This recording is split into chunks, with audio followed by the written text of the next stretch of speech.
की जानो हाल इस अभियान में हम लोग निकले हुए हैं। अब हम लोगों ने ऐसा नहीं है कि ये नैतिक पार्टी है, ये केवल ब्राह्मणों के ही लिए। कोई भी राजनीतिक पार्टी किसी एक जात के लिए नहीं हो सकती है, ये बिल्कुल आप समझ लीजिए स्पष्ट, क्योंकि संविधान में भी यही व्यवस्था नहीं है कि किसी जात की और किसी धर्म की पार्टी आप नहीं बना सकते।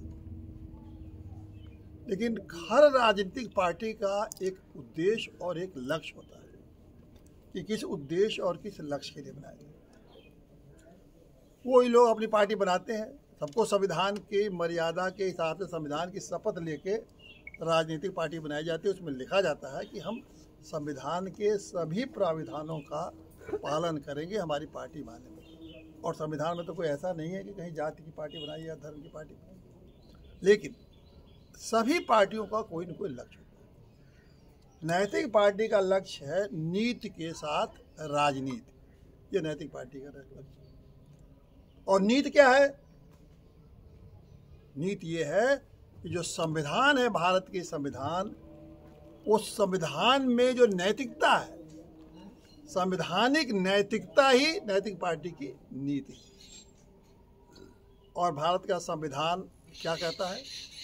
भारत का संविधान ये कहता है कि सभी लोगों को सम्मानपूर्ण जीवन जीने का अधिकार है। ये भारत का, उसमें जाए हर नागरिक के लिए कहा गया, हर नागरिक कि उसको सम्मानपूर्ण जीवन जीने का अधिकार है। यानी कि चाहे वो अनुसूचित जात का हो और चाहे वो ब्राह्मण जात का हो, सभी को समान रूप से सम्मानपूर्ण जीवन जीने का अधिकार है। ये भारत का संविधान।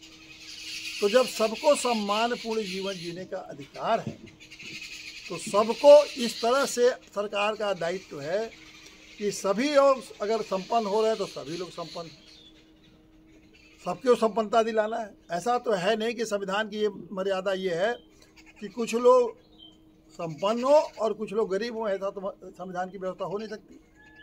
ऐसा तो संभव ही नहीं है कि संविधान में ये ऐसा व्यवस्था बना दिया जाए कि अनुसूचित जात या पिछड़ी जात के लोग अमीर हों और ब्राह्मण गरीब हों। ऐसा तो हो नहीं सकता ना। तो हम लोगों ने जब देखा कि हम लोग सबकी गरीबी मिटाने के लिए चले थे, ऊपर देखिए लिखा भी है कि हम लोगों ने गरीबी मिटाओ अभियान चला रहे हैं। तो जब इस अभियान में हम लोगों ने देखा तो ये तो देखा कि भाई गरीबी तो है, हर वर्ग में है। तो गरीबी में ये हम लोगों ने देखा कि और जातियों में तो थोड़ी थोड़ी गरीबी कम हो रही और ब्राह्मणों में गरीबी बढ़ रही। ये बड़ा चौंकाने वाली बात है, ये आश्चर्यचकित करने वाली बात है। इसको पता नहीं आप अनुभव करें ना कि क्यों बढ़ रही है ब्राह्मणों में गरीबी। कोई ना कोई कारण होगा ना। अब इसका कारण कभी आपने उसको खोजने की कोशिश की है? क्या कारण है उसका खोजने का कोशिश करिए, जानिए। क्यों आपने कभी इसकी कोशिश नहीं की जानने की? अब ये जानने की आपने कोशिश नहीं की तो उसका परिणाम ये हुआ कि सभी जातियों का, देखिए अब संविधान की जो व्यवस्था बनी, उसमें ये है कि आपको पहले ब्राह्मणों की स्थिति क्या थी? पहले जब देश आज़ाद हुआ तो सबसे ज़्यादा शिक्षित वर्ग कौन था? ब्राह्मण। तो सारी की सारी नौकरियां, उस समय बहुत ही नौकरियां खाली हुई, अंग्रेज छोड़ के चले गए, तो सारी की सारी नौकरियां ब्राह्मणों को मिली। तो वही शिक्षित थे और कोई वर्ग में तो कोई शिक्षा थी नहीं।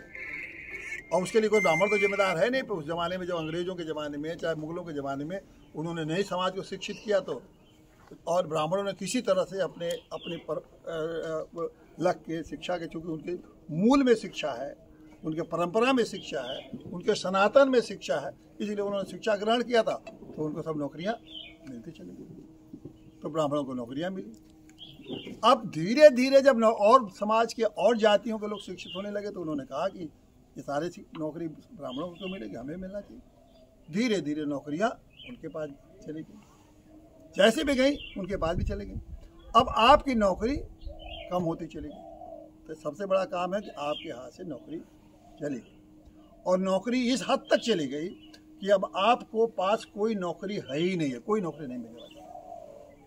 पूछिए कैसे नहीं नौकरी मिलने वाली?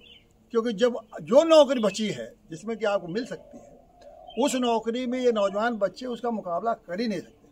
पा ही नहीं सकते, क्योंकि वो नौकरी आप ही के ब्राह्मण जात के बड़े बड़े लोग, जिनके बच्चे बड़े बड़े पब्लिक स्कूल में पढ़ते हैं, दिल्ली में करते हैं, बम्बई में पढ़ते हैं, कलकत्ता में पढ़ते हैं, बड़े बड़े कोचिंग सेंटर में पढ़ते हैं, बड़े बड़े मोटी मोटी फीस दे के पढ़ते हैं, अब वो आप कंपटीशन में जाएंगे तो आपके वो उनको मिलेगा, आपको नहीं।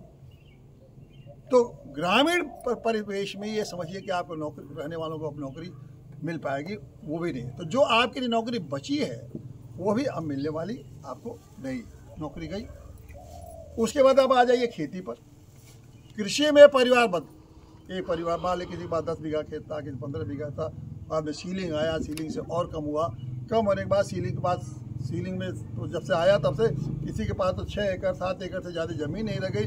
उसके बाद अगली पीढ़ी आई, तीसरी पीढ़ी आई, चौथी पीढ़ी आते मैं जानता हूँ कि ब्राह्मणों के पास किसी के पास 1 एकड़ 2 एकड़ 3 एकड़ से ज़्यादा, एक दो लोगों को छोड़ दीजिए, इसके पास ज़मीन नहीं। तो अब आपके पास नौकरी नहीं, ज़मीन नहीं, और एक चीज़ आपने और नहीं किया, जो आपके पारंपरिक ज्ञान था, पारंपरिक ज्ञान जो ब्राह्मणों ने जो सनातन से चला रहा था, जो आधुनिक शिक्षा के पहले जो चला रहा था, वो ज्ञान भी आपने हासिल इसलिए नहीं किया कि नौकरी मिल गई आराम से, आराम तलबी वाला कि भाई नौकरी में 40,000 तनख्वाह मिल रहा है, 20,000 तनख्वाह मिल रहा है, तो कौन जाए वैदिकी करे, कौन जाए पंडिताई करे, कौन जाए जोशी में करे, इसमें क्या मिलेगा, इसमें 1,500 मिल जाएगा, इससे क्या होने वाला है। उस लालच में अपना आपने पारंपरिक शिक्षा का और पारंपरिक ज्ञान का, जो कि हजारों साल से चला रहा था, उसको आपने त्याग दिया। अब आपके पास न आपके पास नौकरी है, न आपके पास खेती है, और न आपके पास पारंपरिक ज्ञान है, ताकि कम से पारंपरिक ज्ञान रहता तो कम से कम कुछ तो जीव का पार चल जाता है भाई। इसलिए हम लोग देखिए कि तो बड़ी तेजी से गरीबी है। इसके उल्टा उन लोगों को देखिए, उन लोगों के पास शिक्षा नहीं था तो उन्होंने शिक्षा